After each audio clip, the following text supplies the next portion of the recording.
On a parlé beaucoup de cette cassette. À chaque fois que je fais un concert, quelqu'un me dit « Ah, j'avais la première cassette !» Et il y en a même qui me l'avaient trouvée en Espagne. Donc elle a beaucoup circulé et c'est celle qui a ouvert les premières portes pour la musique du premier album de Billy the Kick et les Gamins en feu.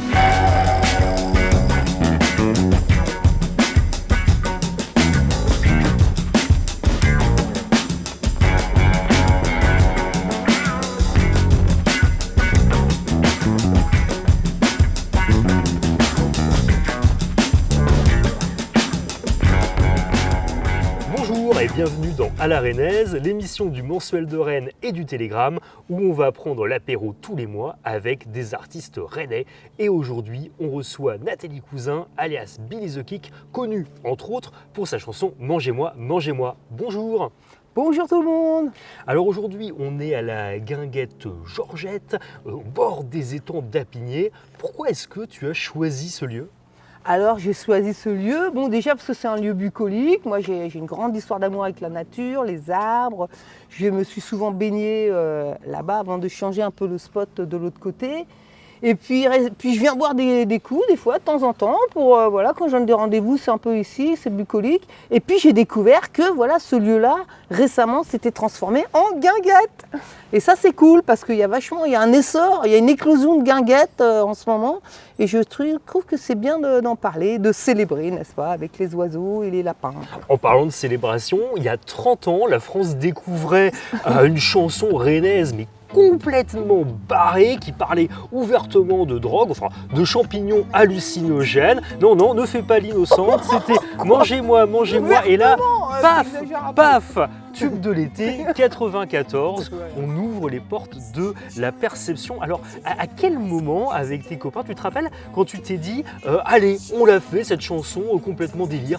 Mais bien sûr, je me souviens très bien, parce que j'étais déjà musicienne, ça c'était dans les années... Alors donc, tube de l'été et scandale de l'automne à l'automne, parce que bon voilà, il y a eu un petit truc, une petite observation d'un adjudant, enfin bref, en tout cas oui, je me souviens très bien quand cette chanson a été composée.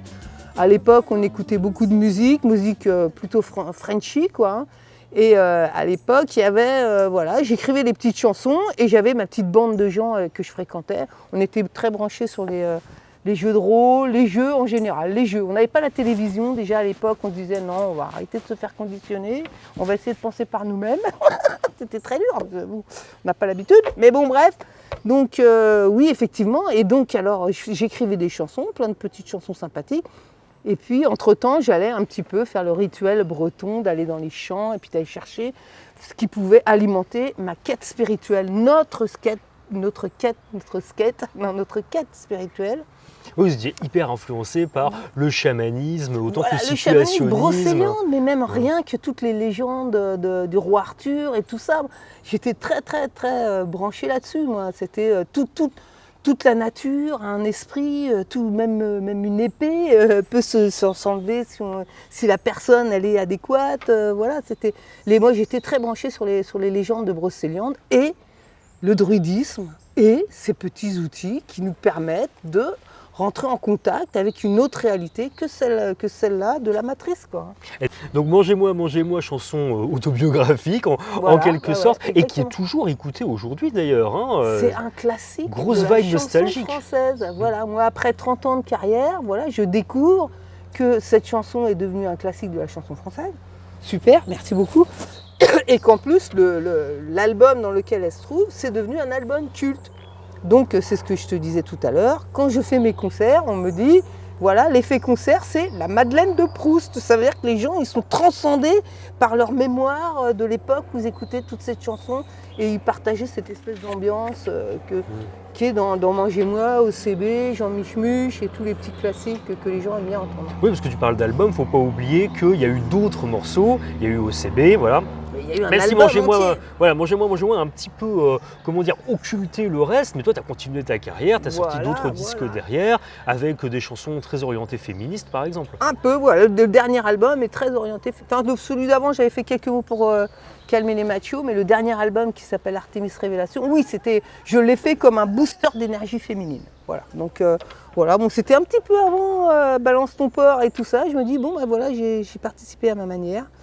Mais pour revenir au premier album, c'était vraiment l'album de la quête spirituelle en fait. À l'époque, on était très, très branchés encore sur Aldous Huxley, sur David McKenna, tous ces scientifiques qui allaient vers l'énergie, vers l'esprit, vers l'esprit de la nature et tout ça, qui est bon, un peu plus...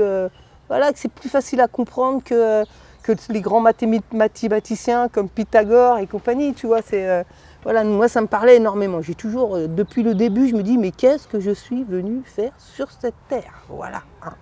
Alors, est-ce que je suis là pour venir vieillir et mourir? Ça m'étonnerait. Je pense qu'il y a quelque chose de plus, quoi. Tu habites toujours à Rennes. Qu'est-ce qui fait que tu t'accroches à cette ville, que tu l'aimes? Moi, j'aime bien Rennes, j'ai mon petit quartier, j'aime bien la vie de quartier, moi déjà. J'aime mes voisins, mes voisines, on est la petite communauté. Ah, donc on se sont arrivés. Ah, merci beaucoup. Merci. La vie de quartier, donc? Oui, la vie de quartier. Moi, j'habite du côté de Bréquigny, donc il y a le parc de Bréquigny. La nature, toujours. Voilà, la nature, où moi je pars, où j'ai eu plein d'aventures incroyables à Bréquigny. Hein. Je me suis bien investie des fois dans le parc. Par exemple, une fois où ils voulaient mettre des grillages autour de la bateau-joueur, où j'ai fait tout un... Voilà, j'ai appelé tous les responsables du quartier en disant c'est hors de question, pourquoi ils mettent Alors ils voulaient protéger la bateau-joueur où il y avait déjà des grillages. Donc c'est un truc, au niveau des grillages, ça craint. Enfin bon bref. Incroyable. Et donc voilà. Et en fait, à l'époque j'avais un petit ami, je lui avais dit surtout ne te mêle pas de tout ça. Et en fait, bon, maintenant il est décédé, donc je peux en parler. Mais donc moi je distribuais des tracts et tout ça. Et un jour j'ai vu dans le magazine, ah tiens, moi je croyais que c'était les élèves de Bréquigny, que quelqu'un avait cassé les piquets et avait marqué avec liberté. Voilà. Et mon petit ami m'a dit, bah écoute, je voulais te dire un secret, c'est moi. Oh là là. Trop mignon. Ah voilà, petit ami, c'était le chevalier sans armure. Voilà. Si ça peut inspirer les hommes actuellement, voilà. Nathalie, je pensais que tu aurais commandé un truc hyper psychédélique en boisson. Tu as pris un jus d'orange. Alors c'est vachement bien le jus d'orange. Mais dis-nous un petit peu, c'est le principe de l'émission. Pourquoi un jus d'orange? Qu'est-ce que ça Alors un jus d'orange, parce que c'est simple, c'est des fruits, c'est de la vitamine, c'est une jolie couleur. Voilà, c'est des oranges, quoi. Moi, j'aime bien. Ouais, ça rafraîchit. C'est des fruits, quoi. Hein, rafraîchissant et vitaminé. Ouais, voilà, ça te va bien. Rafraîchissant et vitaminé. Et peut-être psychédélique, qui sait. Ah bah peut-être. Voilà. On ne sait pas encore ce qu'il y a dedans. Ah, voilà, il va falloir goûter, peut-être. Et avant l'émission, c'est aussi le principe. Je t'avais parlé d'amener un objet culturel qui te tient à cœur. Je te propose qu'on aille le découvrir maintenant. Ah, il est à côté? Ouais, il est dans mon sac. Ah bon, on va rapatrier le sac. Non, dans l'autre sac. L'autre sac, bon. Voilà, yes, voilà. Donc alors j'ai ramené la cassette en fait qui a fait...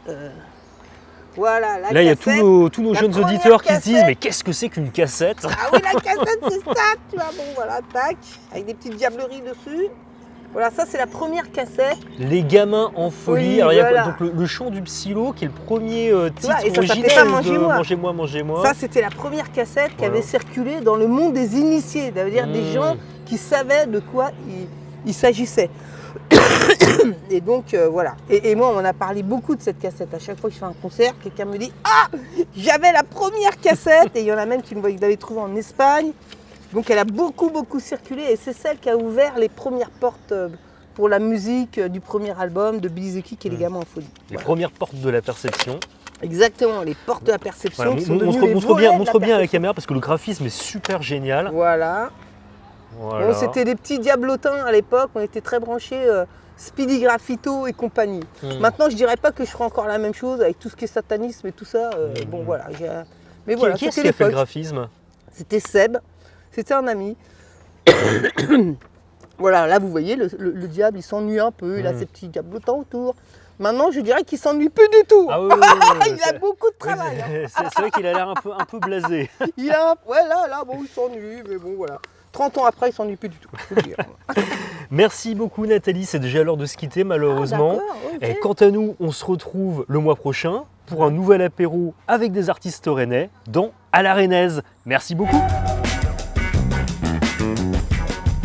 Moi, j'ai beaucoup fréquenté le jardin moderne pour les répètes et la musique, les ateliers de musiciennes. etc.